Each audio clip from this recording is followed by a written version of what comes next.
Turma do Propósito, e aí, meu irmão, tudo bem? Estamos aqui quase terminando o segundo livro dos Reis, capítulo de número 24 hoje, penúltimo capítulo amanhã, o último capítulo, capítulo 25. Você não pode perder a nossa live especial, última live do ano.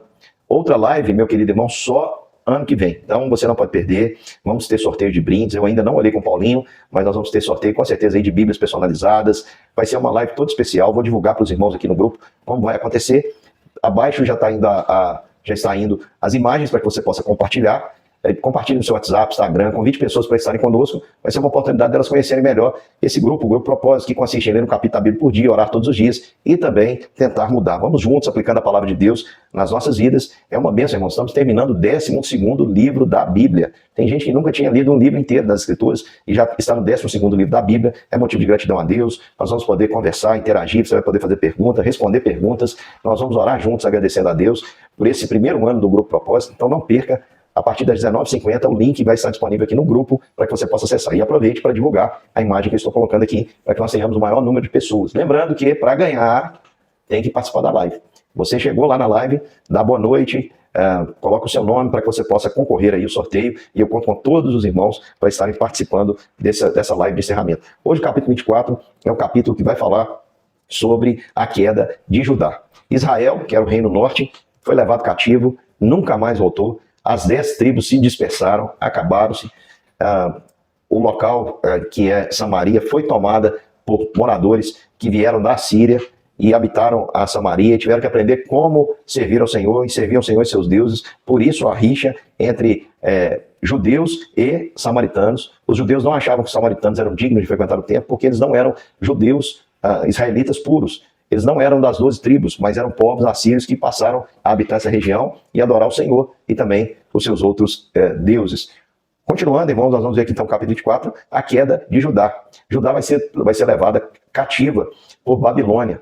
O rei Nabucodonosor, no 8º ano do seu reinado, vem para poder levar Judá cativo. Vamos lembrar que o reino de Judá já não era livre, porque Eliaquim, a quem o faraó Neco colocou o nome de Jeoaquim, Eliaquim, Joaquim, tem mais ou menos o mesmo significado, muda ali, um é Deus, o outro é Senhor, a raiz, mas é o mesmo significado. Essa mudança de nome era só para mostrar submissão.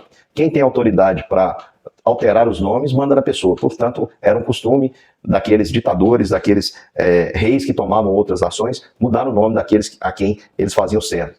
E aí, Nabucodonosor, rei da Babilônia, com um desejo enorme de expansão, ele fica sabendo do faraó Neco e ele avança então também contra Judá. Preste atenção, Jeoaquim, ele tinha 25 anos de idade, ele começou a reinar, reinou 11 anos em Jerusalém, e Jeoaquim fez o que era mal perante o Senhor. Nabucodonosor já havia dominado aquilo ali. O texto vai nos dizer que Faraó Neco nunca mais pôde sair da sua terra, porque tudo o que era dele foi tomado por Nabucodonosor. E no começo, Jeoaquim serviu 3 anos a Nabucodonosor e depois ele se rebelou. Sabe o que aconteceu? O Senhor, olha só, Joaquim se rebelou. Em outra ocasião, o Senhor abençoaria, mas como diz aqui que Joaquim fez o que era mal aos olhos do Senhor, o próprio Senhor envia, está no versículo número 2, bandos, nem eram povos inteiros, eram bandos de caldeus, sírios, moabitas e amonitas, e ele enviou a Judá para destruir o povo, conforme a palavra do Senhor. Esses bandos menores atacaram Judá, e Judá não teve força para lutar contra Nabucodonosor, porque o Senhor diz, olha que versículo que traz uma afirmação triste. Versículo 3 diz que, na verdade, isso aconteceu porque o Senhor removeu Judá da sua presença. Meus irmãos, a coisa mais preciosa, o elemento mais precioso que nós possuímos na vida, mais poderoso, é a presença de Deus. O próprio Moisés disse: Senhor, se a sua presença não for conosco, não nos faça sair desse lugar, Senhor. Ele estava no meio do deserto, ele disse para o Senhor: prefiro ficar no deserto com o Senhor do que na terra prometida sem o Senhor.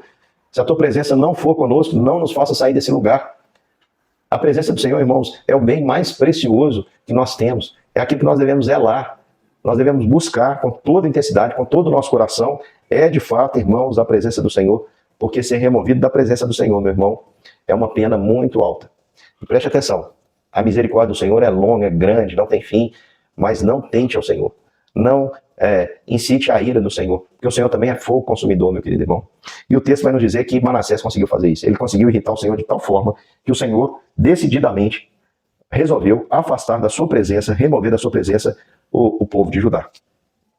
E olha, o Senhor, ele usa esses bandos para minar E ele usa, o texto aqui usa essa expressão que o Senhor removeu da sua presença o povo de Judá. E a gente aprende algumas lições, a gente vai aprender aqui, o tema que eu poderia dar a esse capítulo é lições que aprendemos na queda.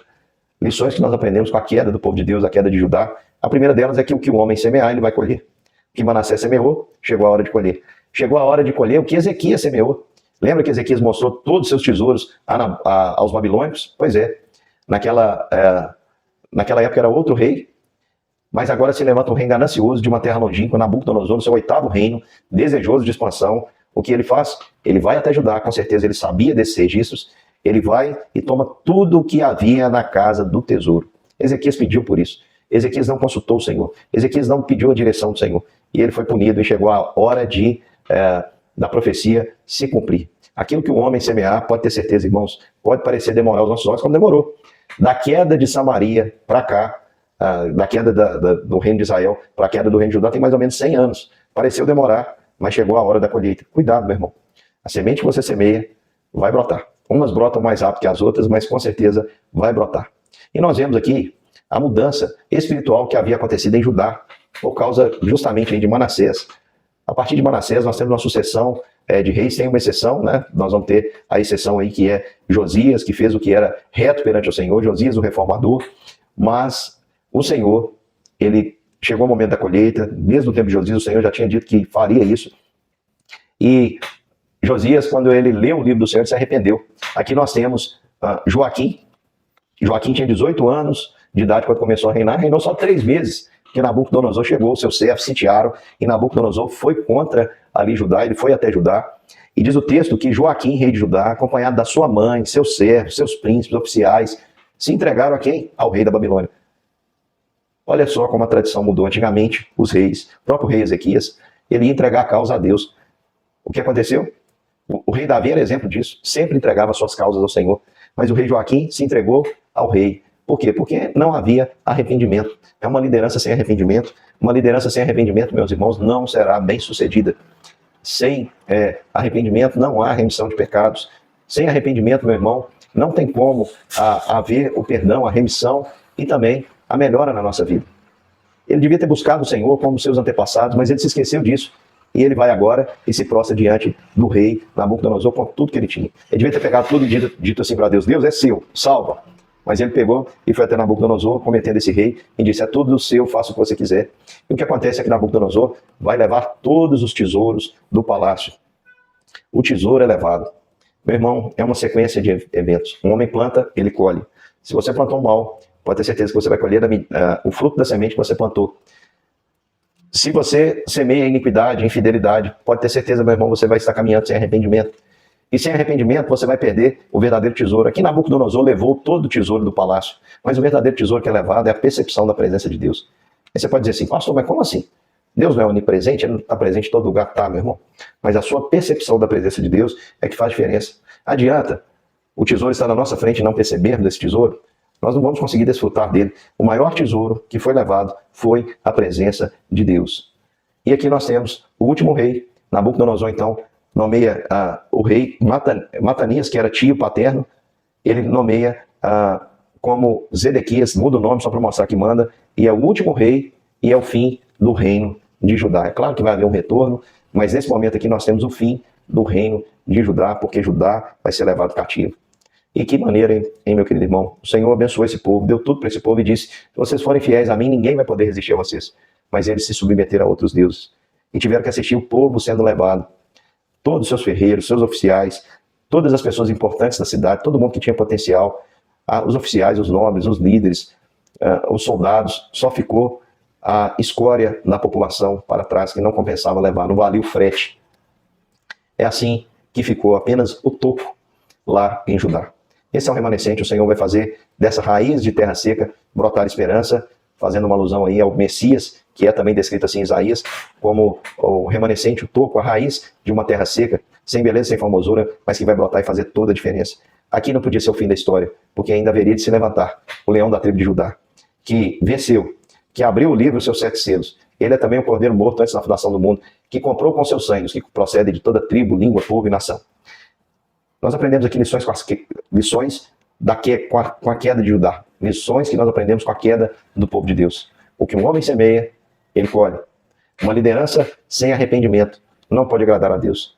É preciso haver arrependimento, é preciso ter fé, é preciso ter confiança no Senhor diante dos problemas e não se entregar aos problemas, encarar os problemas, como era próprio do melhor costume dos reis do povo de Deus. Como Davi, via um Golias e não fugia, ia para cima. Via os adversários e ia para cima. Como Josias, como Ezequias, como tantos reis que prosperaram porque decidiram confiar no Senhor. Maior era aquele que estava com eles do que o que estava no mundo. Eles creram e tiveram a vitória. Nós aprendemos também que o tesouro, quando nós não valorizamos, é levado. E o maior tesouro que nós temos, irmãos, não é o ouro. Tudo bem, Nabucodonosor não deixou nada. Até o ouro das portas, de tudo que você imaginar, ele arrancou e levou embora. Cortou em pedaços, levou embora toda a riqueza. Mas a nossa verdadeira riqueza é a presença de Deus, irmãos. Não podemos perder a percepção da presença de Deus. Se a presença de Deus não for conosco, não vale a pena um passo. Mas se ela estiver conosco, meu irmão, você pode passar qualquer que seja o lugar. Você vai passar dentro do mar, vai passar pelo fogo, você vai cair na cova dos leões, mas a presença de Deus é que vai fazer a diferença, lembrando você. E aqui nós percebemos também o fim. O final, o último rei, e o fim do reino. Isso quer dizer que se Deus tem Deus tem chamado você para que você seja um homem abençoado, um homem fiel, se o Senhor tem para você uma jornada dentro do reino dele de galardão, meu irmão, se você não andar em fidelidade, isso não significa que você não será salvo, mas você vai deixar de desfrutar, você vai deixar de obter, de viver a vida recebendo esse galardão. O Senhor quer que você seja fiel, que você cumpra a sua missão com fidelidade. Preste atenção, meu irmão. Os reis abriram mão e a glória que eles poderiam ter visto sendo revelada por meio deles não foi mostrada. É o fim do reino temporário, porque o Senhor, ele disciplina aqueles que amam. E se preciso for, meu irmão, se preciso for por amor a você, o Senhor vai fazer com que você experimente derrotas, para que você aprenda verdadeiramente a se arrepender na presença dele. Que Deus te abençoe, meu querido irmão. Lembre-se que disciplina, quando o Senhor nos disciplina, nos corrige, é prova de amor. Qual é o pai que não corrige o filho a quem ama? Então aceite a disciplina do Senhor. E amanhã nós estamos juntos para a nossa live e terminarmos aqui o segundo livro dos reis. Um grande beijo e até lá.